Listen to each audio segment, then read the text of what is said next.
Every rancher I know hates this bush. It steals water, it poisons the soil, and it turns good grassland into a worthless monoculture. I'm here to tell you that this plant, the same one that poisons the land, can be turned into the perfect soil amendment. The solution to creosote is creosote? I'm standing on a south-facing slope right now, and it's overwhelmingly creosote. The reasons are brutal. If you've ever had the pleasure of being in the desert Southwest after a rainstorm, you know this smell. It's wonderful, but the same smell is the poison. It's what prevents and deters even goats from wanting to eat it, and it's the source of the poison. As these leaves dry out and decay, that is how it's making the soil toxic. It's called allelopathy. You know, it's not the worst tasting thing in the world. When the smell is wonderful, but it's not one of those smells where you think, boy, I'd love to put that smell in my mouth and eat it. But it's pretty bitter. And this isn't going to hurt me. This plant actually has some medicinal effects that we'll talk about. But creosote puts a lot of its energy into making that smell, which is really the compound that it's using to poison everything around it. Man. Just get a couple of waves on the side. It's not bad on the center of my tongue, but on the side of my tongue where you have all the receptors in your mouth that detect the bitterness, you don't want it to hit the side of your tongue. Then it's unpleasant. Yeah, the things I do for the camera. The leaves are what contain the poison compound, and as this plant sheds its leaves throughout the year, it creates a circle of defense where everything growing around its root zone is subjected to the poison.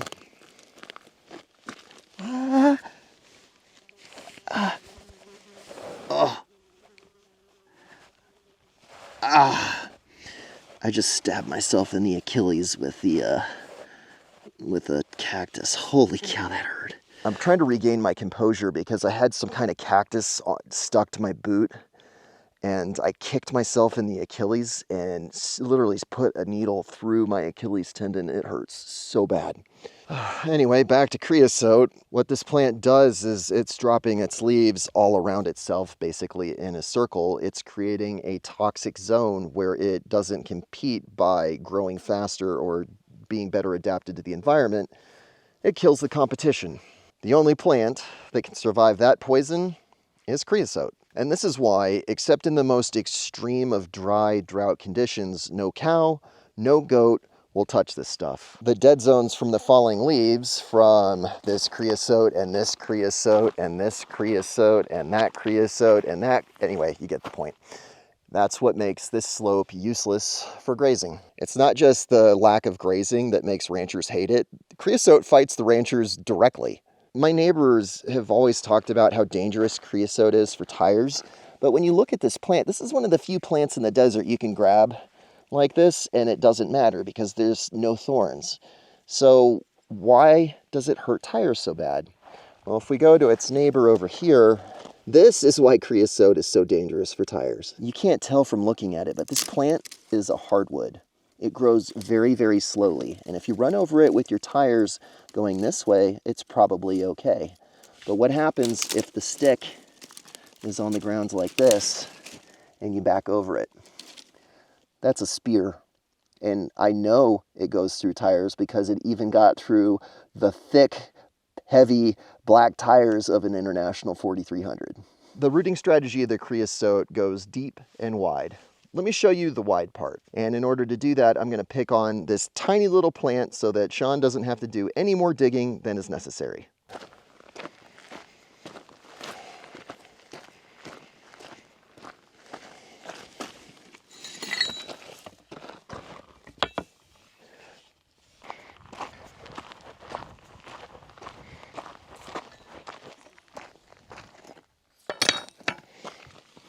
You're going to have to take my word for the roots going deep. I don't want to dig up the entire plant because I have serious erosion problems. I'm delighted to have creosote growing here because even though it comes with a lot of downsides, it's better than nothing. And I'm going to try to be gentle because I'm not trying to kill it. And I didn't ask for this tool, but whoever sent this to me, I really wish I knew who you were. Thank you, because this one's my favorite. The best balance between cutting through the soil and moving the material. It's the best of a pick and a shovel. But sometimes I need the pick, which is why I brought it.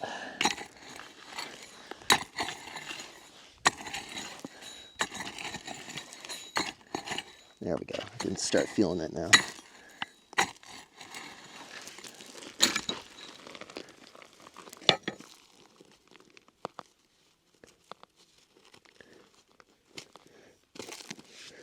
I thought the roots might grow further out, but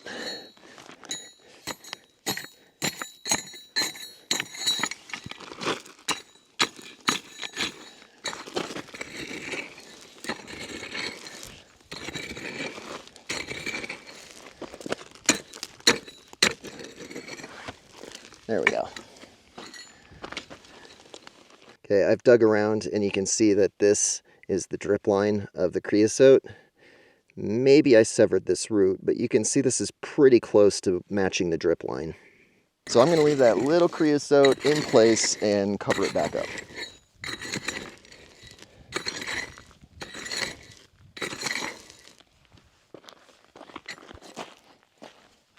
I want to draw your attention here to what's happening on the right side and the left side.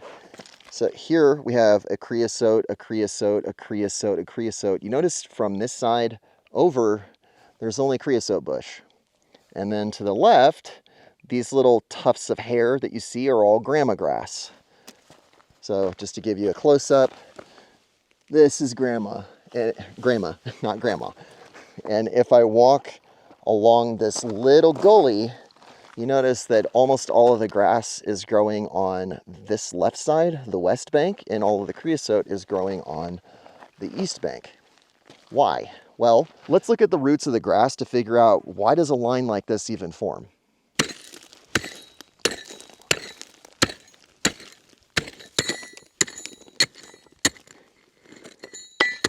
If you're worried about the grass, this isn't a single plant. This is dozens of plants that grow and then they spread with a different strategy. A lot of plants out here grow with rhizomes, where they send out a runner and form a new plant. This one grows in clumps of clones. And here you see, that's the entire depth of the grama grass roots. That's it. And if I want to propagate this grass, what I can do is dig out the whole thing.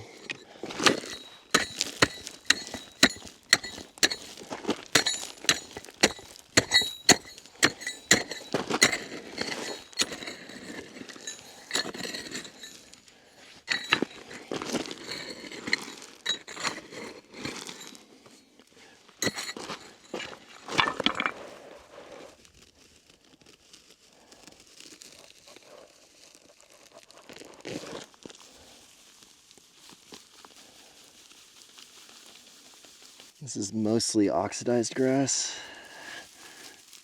Take that dead stuff, bury it.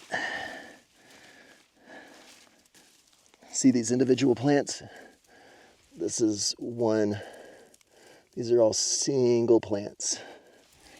So we'll put these back in a clump here. Give them some organic material to grow in.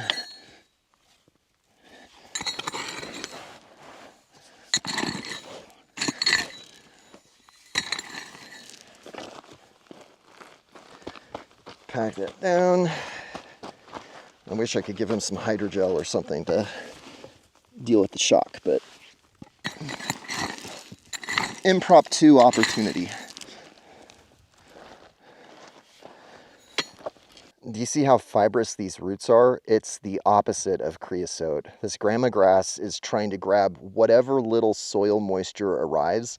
It's not looking for a deep soak. It's looking for whatever water comes down, grab it as fast as possible. Creosote is putting all of its energy below ground. It can have 5 times the mass below ground than it does above, and that's because it's sending its roots really wide and really deep. The rooting strategy and the allelopathy are the reason that these plants form monocultures. They are better at finding water, and whatever might find water, it kills with its poison. We have this dead zone because of the creosote being so good at water and dropping its leaves nearby. It drops its leaves almost continuously, and what happens is we get rain on these slopes. The rain washes just a little bit of the poison off the leaves, and if a plant is nearby drinking that rainwater, it literally drinks the poison right up through its roots. I learned from my 3D drone map that I'm losing an enormous amount of soil, almost 22,000 cubic yards in just 2 years. I want this plant here because it is holding back the soil, but I don't want to dig it up because it has a role fighting wind erosion. I don't want to spray chemicals everywhere. So how am I going to fight this plant? Or should I even be thinking of it as a fight? If I want some kind of succession to occur after creosote, I need to remove the conditions that let creosote win against everything else. Despite all the things I dislike about creosote, you have to respect that it survives and thrives out here. And anything out here that fits that category is either mean, tough, or a lot of both. What I find most impressive is the age. Creosote doesn't mostly spread by seeds. Its primary survival strategy is cloning itself, and it forms these clonal rings that can be not decades, not centuries, but millennia old. Creosote is one of the oldest living organisms on Earth, the most famous of which is king clone. That's located in California's Mojave Desert, and it wasn't discovered until the late 1970s, but it's estimated to be more than 11,000 years old. King clone is not a single plant, it's a collection of plants. What happened is you have the original, and then it spread like a circle, and then over time, that circle just keeps getting wider and wider as each of these plants continues cloning itself over millennia. So what that means is that some of the creosote alive today was alive during the last ice age. The way we know that is that creosote is an incredibly slow grower. It's the reason it makes that hardwood that destroys tires, but it also means it's a reliable estimator of its age. The bigger the ring, the older the clones. Now, here's where the mystery starts for DUSTUPS Ranch. If you compare creosote growth in the Mojave Desert of Southern California, and you use a not fancy tool like Google Maps, you can zoom in without great resolution, and you see clonal rings. That's the main survival strategy of creosote. It's not seed germination, it's clonal extension. You have a plant that grows here, and then it forms a small, dense ring of clones, and then those clones form clones, clones of clones, and as the creosote gets older and older, the ring gets bigger and bigger. Of course, while I'm researching this episode, I was really curious about, well, what does DUSTUPS look like? And on Google Maps, I don't see the slightest hint of a clonal ring anywhere on this ranch or anywhere in the region. Well, I thought maybe we're in a different climate. This is the Chihuahuan Desert, that's the Mojave. Let's just use some higher resolution. And I have the 3D drone maps that 316 drone mapping helped me do, and I can't find clonal rings on the high resolution data either. It wasn't until I physically walked the ranch and knew to look for clones that I found a couple. The other 99% are not following the clone strategy yet. They are following the seed germination strategy, which tells me this is a young environment. Something happened. So what? I'd read every book possible if it covered the anthropology and the history of this region of Texas. It's almost non-existent, but one of the few books I have read, absolutely love, is called We Came Naked and Barefoot, which is an anthropologist that studied the account of Cabeza de Vaca. He's a Spaniard with what's got to be either the worst or the best luck in the world. I'm not sure how to categorize it. The man was shipwrecked twice, the second time on the coast of Texas. This poor guy travels around for 2 years until he finally returns to a Spanish settlement at Mexico City. Years later, he documents the account where he breaks it up into natural chapters, and one of them is called the Valley of the Cows. That covers the geography that's believed to extend from Presidio, Texas, to Fort Quitman, Texas. The native people, whom they believe in these accounts were the Humano, they called this area the Valley of the Cows. And there's a section of the book where they say that the people traveled up to 50 leagues or 150 miles, we'll put that in kilometers too, from the river looking for the cows, which is code for buffalo. And where there are buffalo, there's grass. The historical record is telling me that buffalo were walking my ranch. That gives us an independent confirmation that this area probably had a lot more grass centuries ago. This is in the 1550s.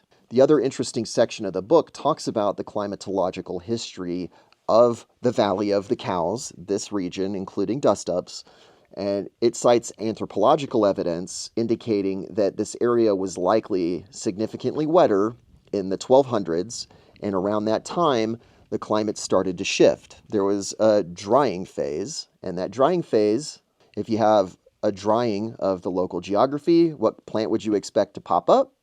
Creosote. Hey guys, I made a private video. If you're interested in why I'm doing DUSTUPS in the first place, and especially how I'm doing it, I made a private video where you can learn more. Check out the QR code or click the link in the description. But for now, back to the episode. The cool thing about the 3D drone map is that I can do things like look very quickly for things like rings of creosote clones all over my ranch. And while I wasn't able to find any from the air, I did find this while I was walking around this morning, and this is the closest thing I can find to a creosote ring. You can see maybe something lived there and it died and wasn't able to clone itself. But I do see this. So maybe I do have one small ring. I don't want to give the impression that I think creosote wasn't here in an earlier climate regime. I'm just saying the creosote isn't anywhere near as old as the monocultures that are formed in the Mojave Desert. Here's a potential second one. I do see some evidence of rings or horseshoes, but it's not an obvious circle. And even with a drone map that has 0.6 centimeters of resolution on every pixel, I wasn't able to figure that out until I walked the land. So yes, I do have old stands of creosote, but they're very small and they're clearly way younger than the stuff growing in the Mojave.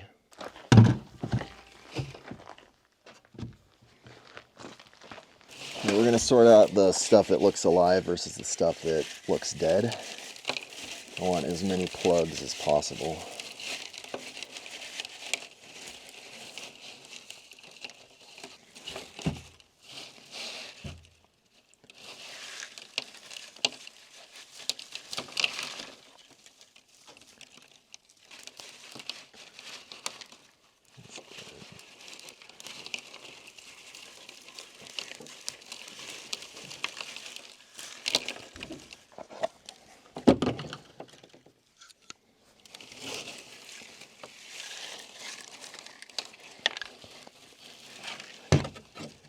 Give them a real good haircut.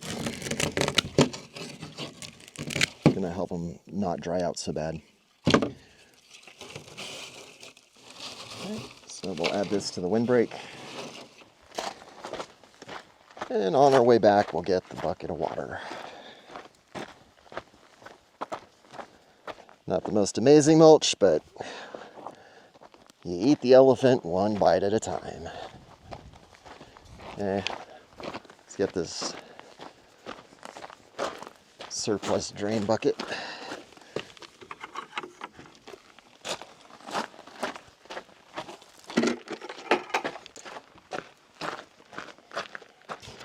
We're not going to need much.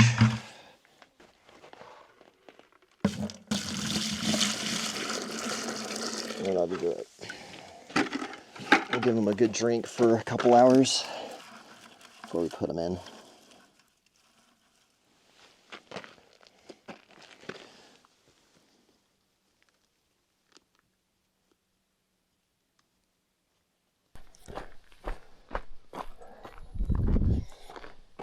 Okay, I've had the grama soaking for a little over an hour just to give it a good drink, and I'm gonna put it in the ground real fast. I'm just gonna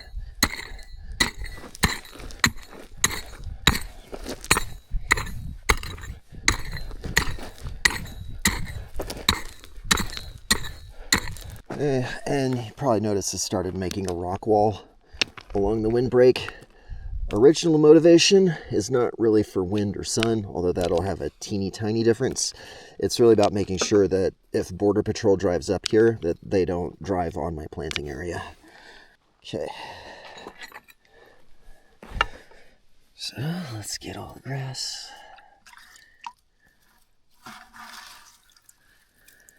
nice and wet.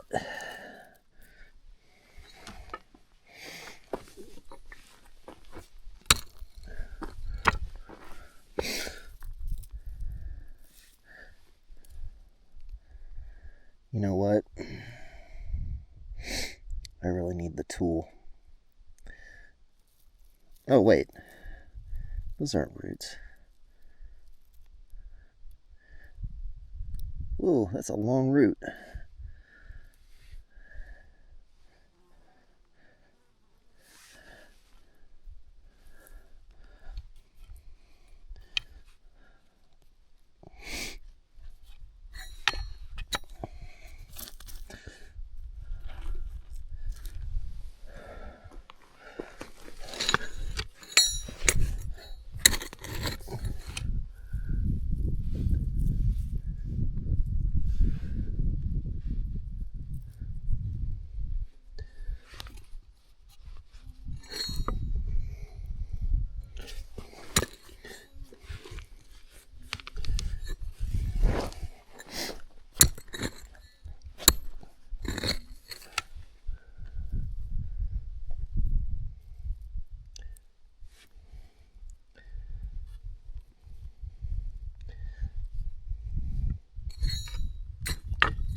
The reason I'm using this water first is it's in a bucket that had old biochar. So I'm hoping I give it a bit of microbes, and there's probably not enough biochar to make a difference, but there should be some nutrients in the bucket, so.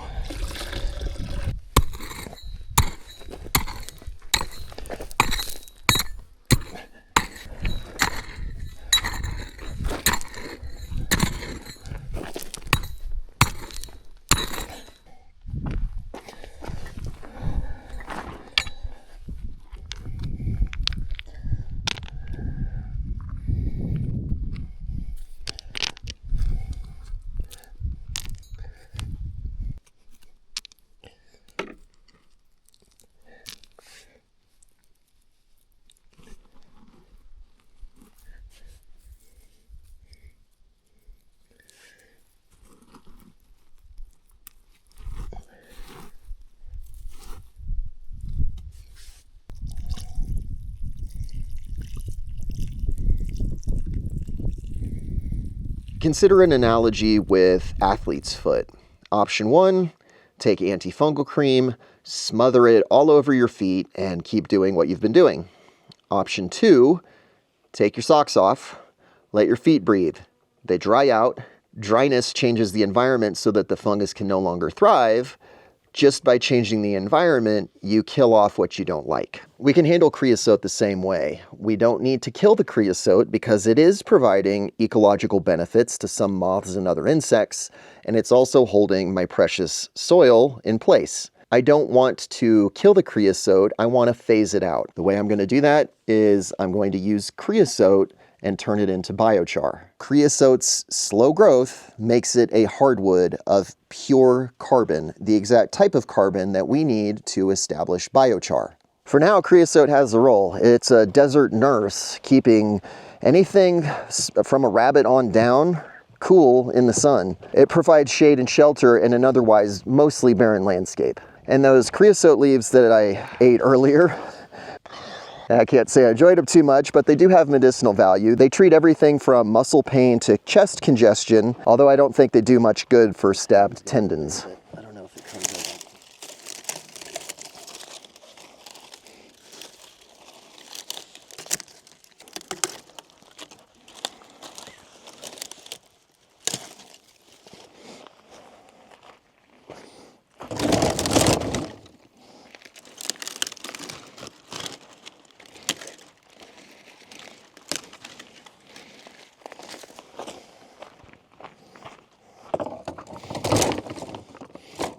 No matter how old this stuff is, it represents an ecological dead end.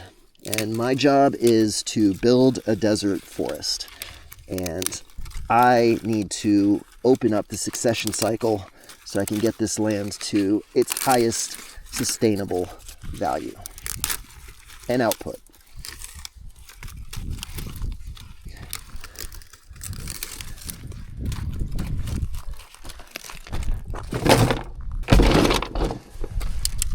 The slow-growing nature of this plant is exactly what makes it so good for biochar, because its ultimate density of carbon, although these sticks are really small,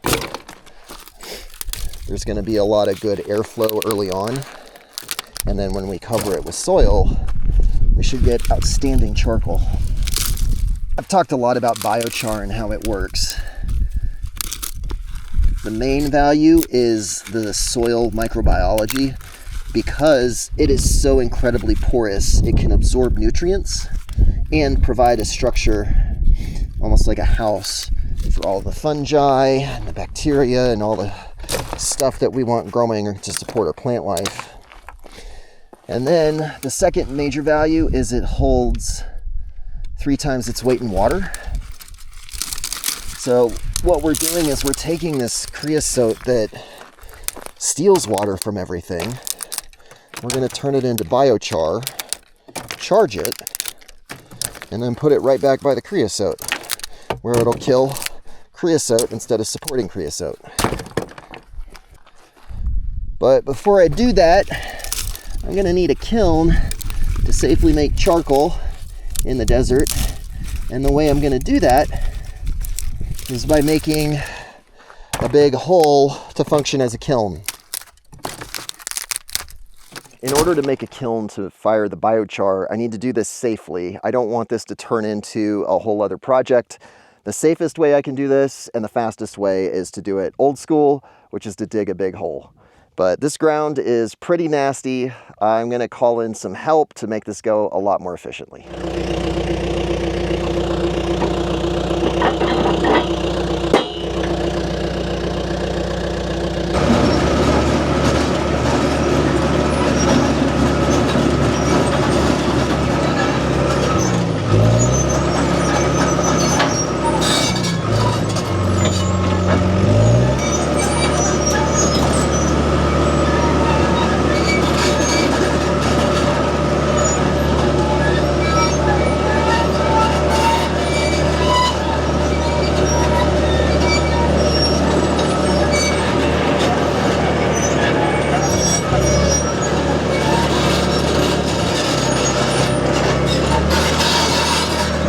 This area is the safest place I could possibly pick on the ranch because it's all a cleared area.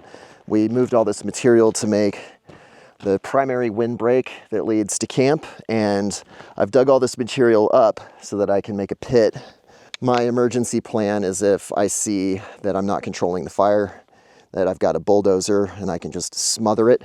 This is going to be the pit, but I'm going to need my shovel to do the more fine work to control, because I don't need a huge pit to make this work.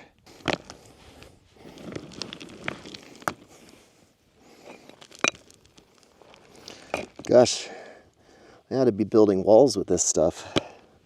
Looks like a brick.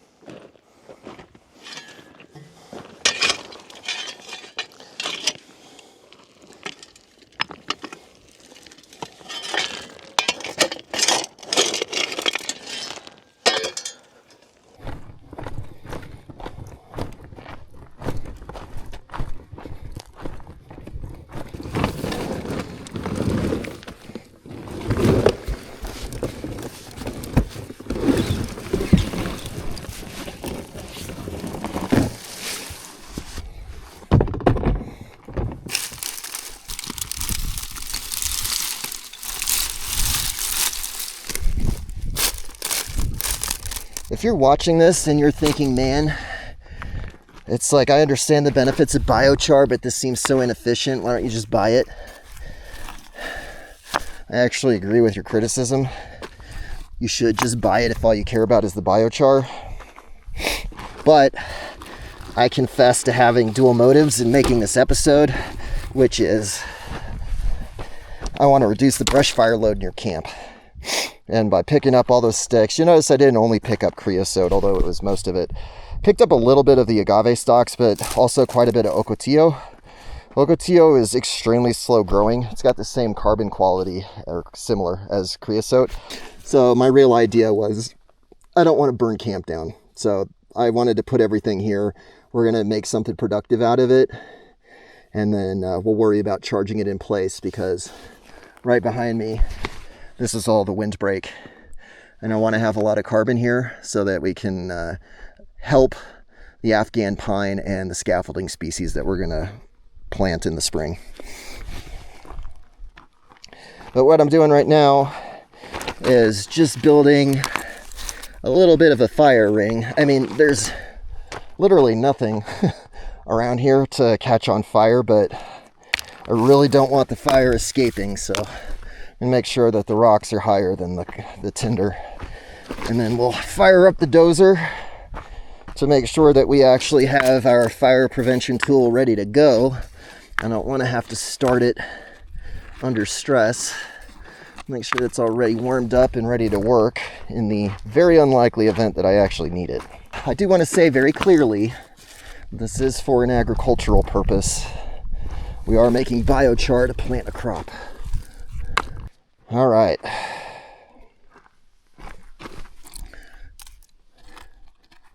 Let's go get the keys.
I don't care who you are. If you are in the desert and you see fire, that's terrifying, even with all that prep.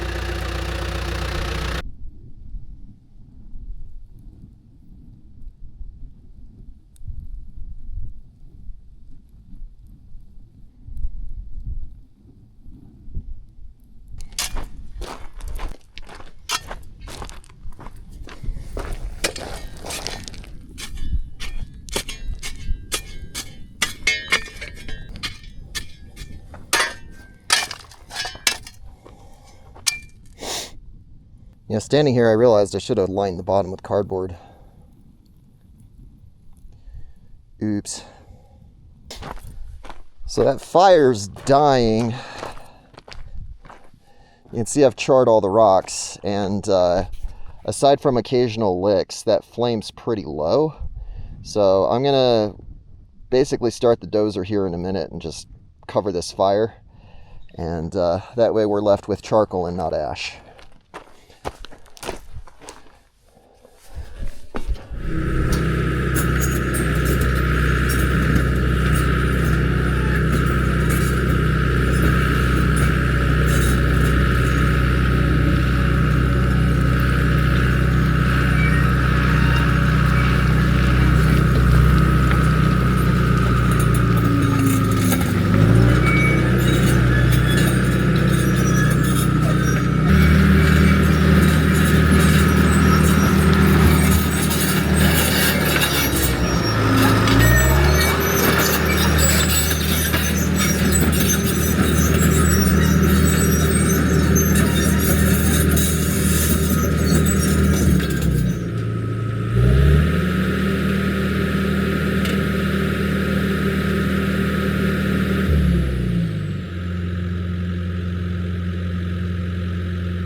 See a little bit of dirt, I mean a little bit of smoke still coming up. See from right there.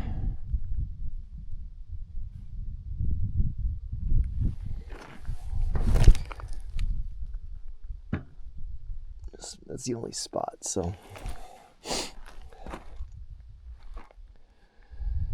That ought to be enough.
Well, looks like there's some charcoal in there. I pulled it way too early.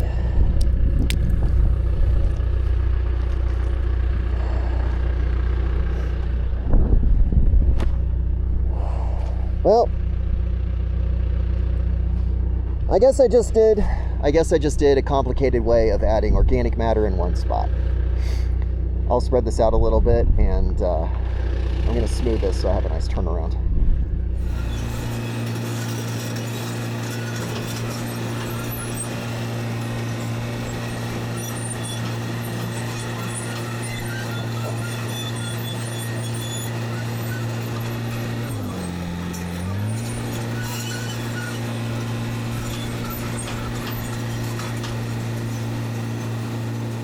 I love being out here, man. Just the sunset, the weather, it's incredible. I didn't do the best job smoothing this place because we're still gonna be working here as we make the windbreak. So all I did was a good enough job to not blow tires, knowing that we'll be doing a lot more work. And if I tried to do a perfect job, it's just gonna get wrecked. So time to wrap up and move on to the next thing. I've hydrated the biochar enough that it's clumpy, but it's not obviously wet. But when I squeeze it, well, let me get the chunks first. Okay, so now it's wet enough you can see it clumps kind of like sand, assuming that that's not so black you can't see it. But when I squeeze,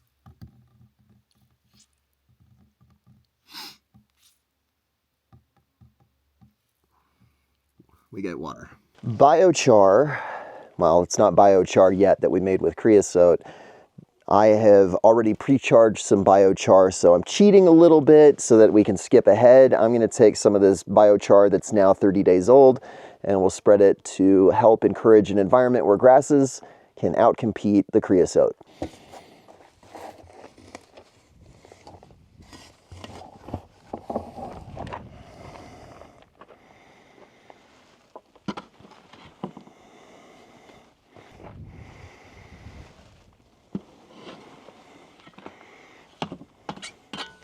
One more.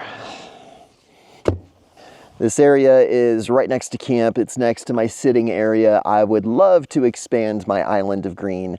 So we're going to use this biochar that we made earlier and help establish grasses that'll eventually outcompete this greasewood, or also called creosote.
Start with the desert globe mallow.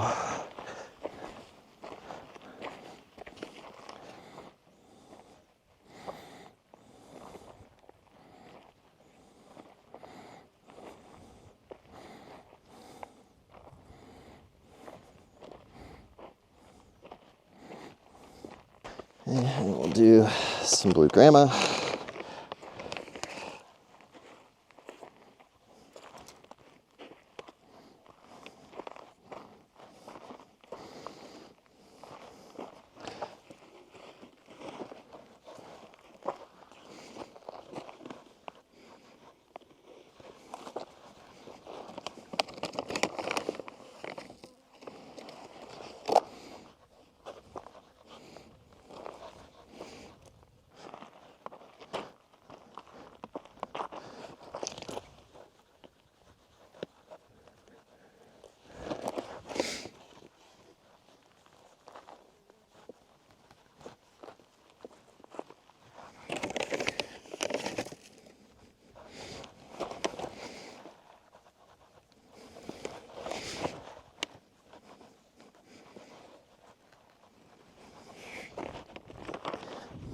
And that's it. Now we just got to wait for however many years for the grass to establish, start to build some soil moisture so that the grass can expand and grow, provide water long enough that the creosote grows weak, the grass outcompetes it and kills it. I don't hate creosote, I actually love it, but my job and my mission here is to bring the land to its highest sustainable potential.